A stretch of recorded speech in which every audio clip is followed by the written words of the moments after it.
Happiness learning academy के कार्यक्रम family happiness में मैं भूषण अंग्रेश आप सभी का स्वागत करता हूं।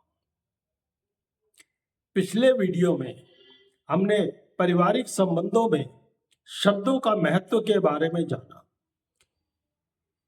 यही शब्द हमारे संबंध बिगाड़ते भी हैं और बनाते भी हैं। और दूसरा है हमारी भाषा की शैली।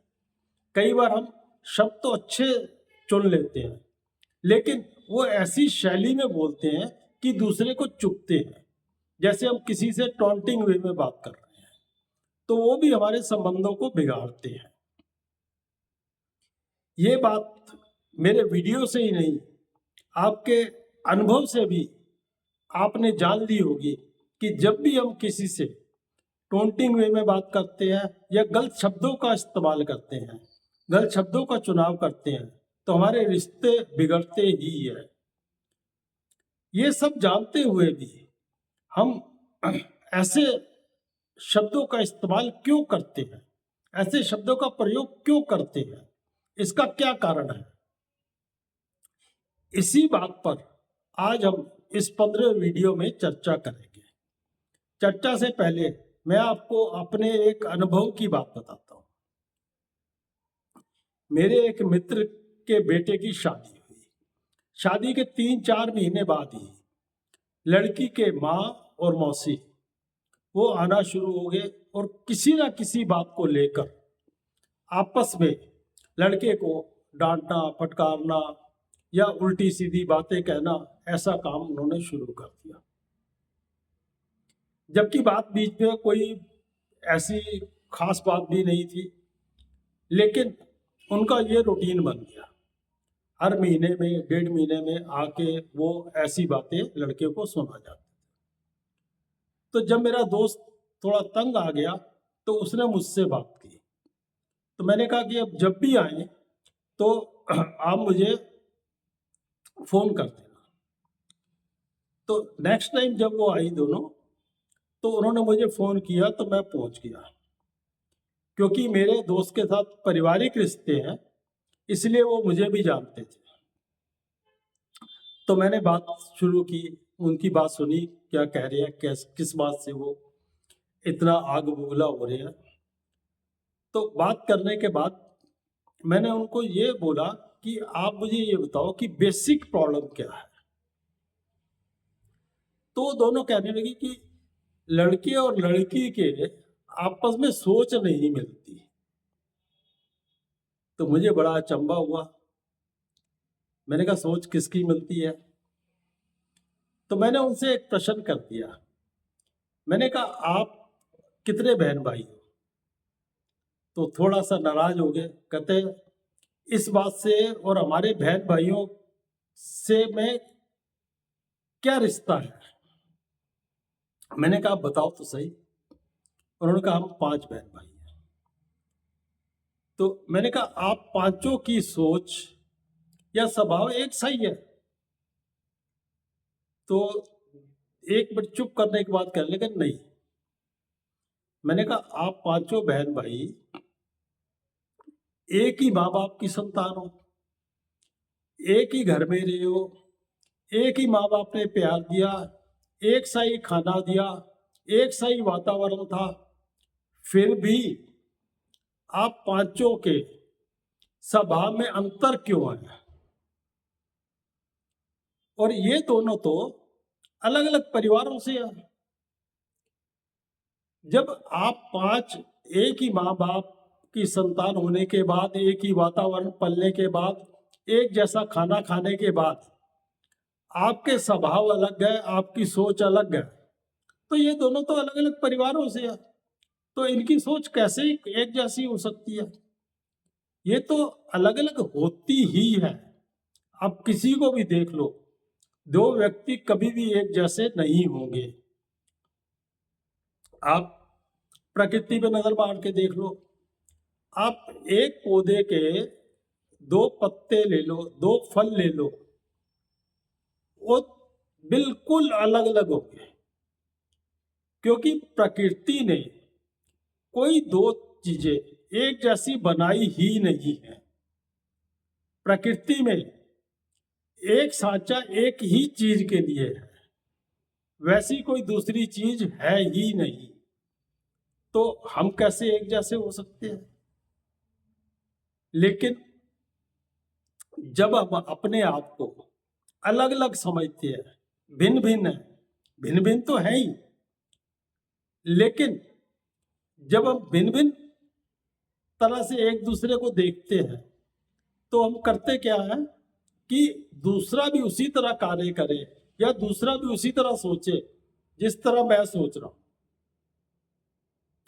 जब हमारे दिल में ये भावना आ जाती है, ये अहम की भावना होती है सॉरी, तो इस भावना से क्या होता है कि हम ये चाहना शुरू कर देते हैं कि जैसे मैं कार्य कर रहा हूं वैसे दूसरा भी कार्य करे, जैसे मैं सोच रहा हूं वैसा दूसरा भी सोचे। आपको मैंने बोला कि प्रकृति में कोई भी दो चीजें एक जैसी नहीं है, तो इसका अर्थ क्या हुआ कि हम क्या कर रहे हैं कि वो इच्छा कर रहे हैं जो पूरी हो ही नहीं सकती, क्योंकि प्रकृति ने कोई दो चीजें एक जैसी बनाई ही नहीं है, तो आपके घर के सदस्य कैसे एक जैसे हो सकते हैं? जब ऐसी इच्छा करते हैं तो वो पूरी होती ही नहीं है। जब वो पूरी नहीं होती तो हमारा ईगो जागता है, जब हमारा ईगो जागता है तो हम अपने हिसाब से दूसरे में कमियां निकालना शुरू कर देते हैं, दूसरे को दोषारोपण शुरू कर देते हैं। जब ये बातें कई बार हो जाती है, जब ये बातें बार बार होती है, दूसरे को दोषारोपण कर रहे हो, दूसरे में कमियां निकाल रहे हो, तो हमारे प्रतिस्पर्धा हो जाती है। प्रतिस्पर्धा मीन्स कंपटीशन हो जाता है, हम उसकी कमियां निकालेंगे, वो हमारी कमियां निकालेगा, तो ये बात बढ़ती जाती है, बढ़ती जाती है। तो एक तरह से एक स्टेज के बाद हम एक दूसरे के प्रतिद्वंदी बन जाते हैं। जब प्रतिद्वंदी बन जाते हैं तो क्या होता है, हमारे मन में खटास आ जाती है, हम एक दूसरे को देख के भी अवॉइड करना चाहते हैं, एक दूसरे से बात करना करीब करीब बंद कर देते हैं, वही बात करेंगे जो बहुत जरूरी हो। लेकिन अब ये भी जान लो कि कोई भी व्यक्ति पूर्ण नहीं है, ये मैंने पहले एक वीडियो में भी बोला है कि कोई भी व्यक्ति पूर्ण नहीं है।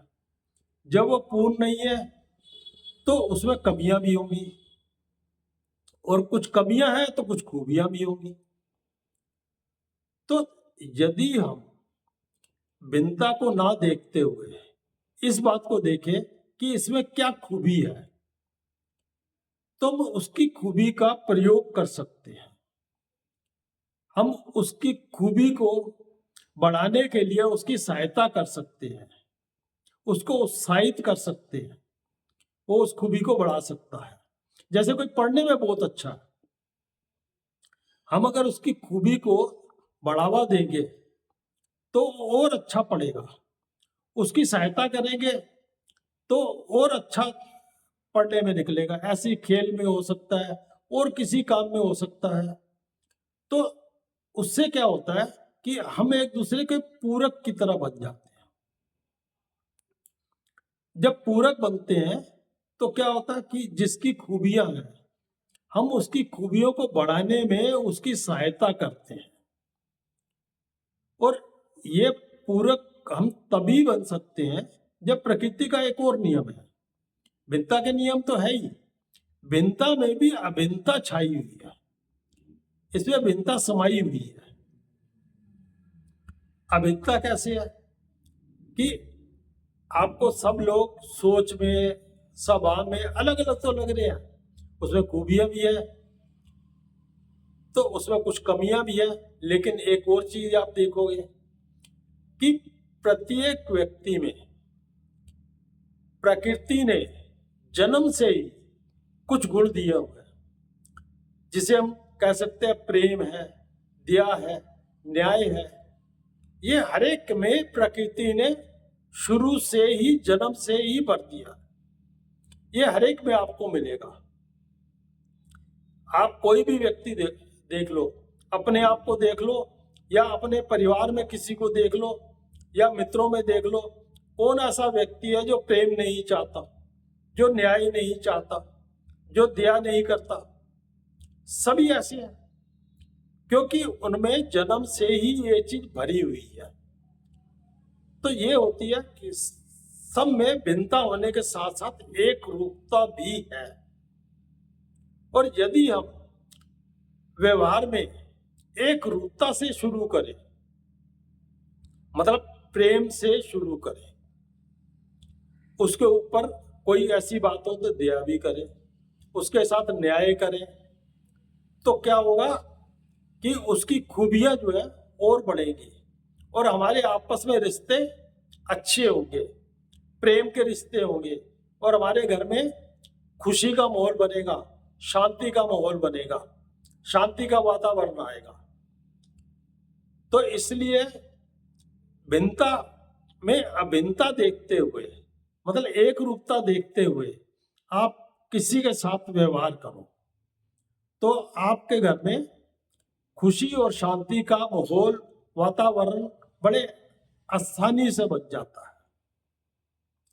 भिन्नता का जो टॉपिक है ये बहुत बड़ा टॉपिक है, इसके ऊपर मैं अलग से एक वीडियो बनाऊंगा और आपको बताऊंगा कि भिन्नता और एक रूपता को कैसे कैसे आप यूज कर सकते हो। आपको ये वीडियो अच्छा लगा हो तो आप इसे लाइक करें और सब्सक्राइब करें और दोस्तों को दिखाने के लिए आप इसे शेयर करें। वीडियो देखने के लिए आप सभी का धन्यवाद और अगले वीडियो तक आपसे नमस्कार। अगले वीडियो में एक और नया टॉपिक लेके जिसमें परिवार में शांति व खुशी हो सकती है उसके ऊपर मैं चर्चा करूंगा।